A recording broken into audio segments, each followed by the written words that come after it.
आता एक हृदयस्पर्शी बातमी नाशिक जिल्ह्यातून. लेकीच्या लग्नात बाहुली नाट्याने उपस्थितांचे डोळे पाणावले. निफाडच्या कोथमिरे परिवारांचा अनोखा उपक्रम. लग्नात नाच, गाणी आणि जेवणावळी हे नेहमीचेच, पण नाशिक जिल्ह्यातील निफाड तालुक्यात एका विवाह सोहळ्याने वेगळाच ठसा उमटवला. बाहुली नाट्याच्या माध्यमातून डोंगरगाव जिल्हा परिषद शाळेचे मुख्याध्यापक श्री दिलीप ज्ञानेश्वर कोथमिरे यांची कन्या जान्हवी यांच्या हळदी सोहळ्यात आयोजित संगीत संध्येत हा अनोखा प्रयोग सादर झाला. श्री योगेश वाल्मिक जगदाळे आणि श्रीमती नलिनी अहिरे यांनी सादर केलेल्या या बाहुली नाट्यातून जान्हवीच्या जन्मापासून ते लग्नापर्यंतचा संपूर्ण प्रवास जिवंत करण्यात आला. पावसाच्या रात्री रुग्णालयात जाताना वाटेतच झालेला तिचा जन्म, पहिलं पाऊल, रांगणं आणि बुद्धिबळात राष्ट्रीय स्तरापर्यंत मिळवलेलं यश, या सर्व आठवणी संवादातून डोळ्यांसमोर उभ्या राहिल्या.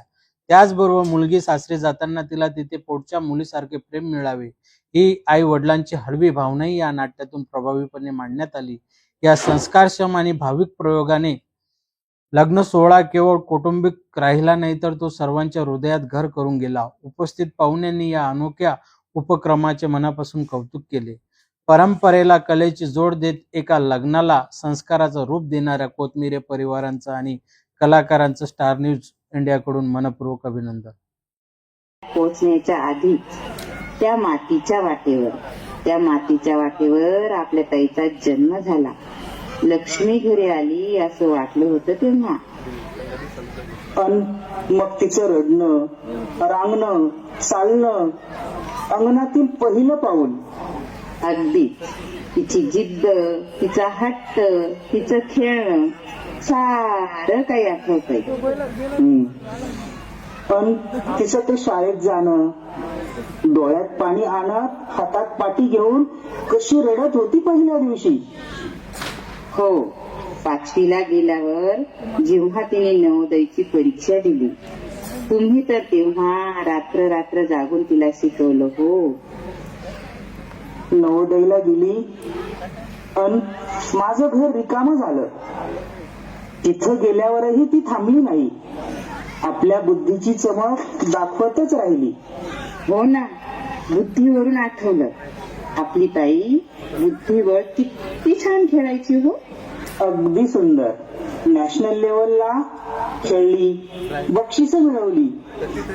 त्या बुद्धिबळाच्या पटावर जेव्हा ती शांतपणे चालायची, तेव्हा मला असं वाटायचं की नक्कीच जीवनाचा मोठा डाव जिंकणार. अगदीच, बुद्धीची चमक तिथेच थांबली नाही. मोठी झाल्यावर तिने स्पर्धा परीक्षेचे कोळच डोक्यात घालून घेतलं बघा. हो, तिनं मैत्रिणी खूप कमावल्या, अगदी जीवाला जीव देणाऱ्या. माणुसकी जपली.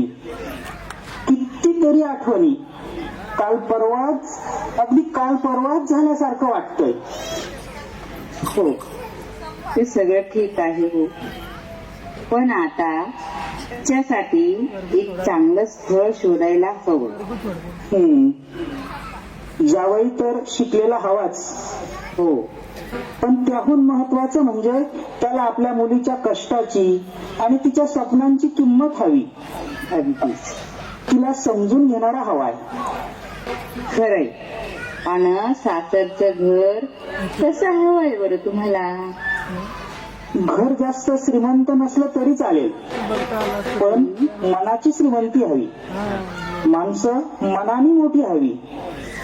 सासू आणि सासरे आपल्या दोघांसारखेच हवेत, म्हणजे तिला आपल्या मुलीसारखी जपतील असं प्रेमळ घर असावं. अगदीच. आणि हो, नणंदबाई, आपल्या ताईच्या नणंदबाई मैत्रिणीसारख्या असाव्या, म्हणजे आपल्या ताईला माहेरची आठवणच येणार नाही बघा. हो, पण यापेक्षाही सर्वात महत्वाचे म्हणजे संस्कार. जसे संस्कार आपण आपल्या ताईला दिले, कष्ट करायचे, मोठ्यांचा मान राखायचा, तसेच संस्कार त्या घरात सुद्धा असावेत. 2 घरं जोडणारा दुवा बनावा आपली पोरगी. हो ना, आपली लेक जिथं जाईल तिथं आपलं नाव काढील बघा. हो, असंच हवं सर्व काही. हो हो, अगदीच. असंच स्थळ तिला बघूया आपण आता. हो हो नक्कीच असं स्थळ बघूया. हो.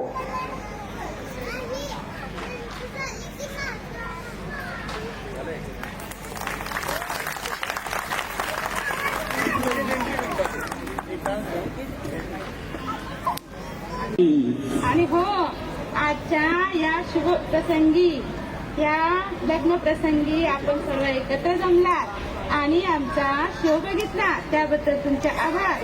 आणि हो उभयंतांना लग्नाच्या हार्दिक हार्दिक हार्दिक शुभेच्छा. हो खूप खूप शुभेच्छा. खूप खूप आभार. नमस्कार नमस्कार. टाटा बाय बाय मंडळी. Bye bye.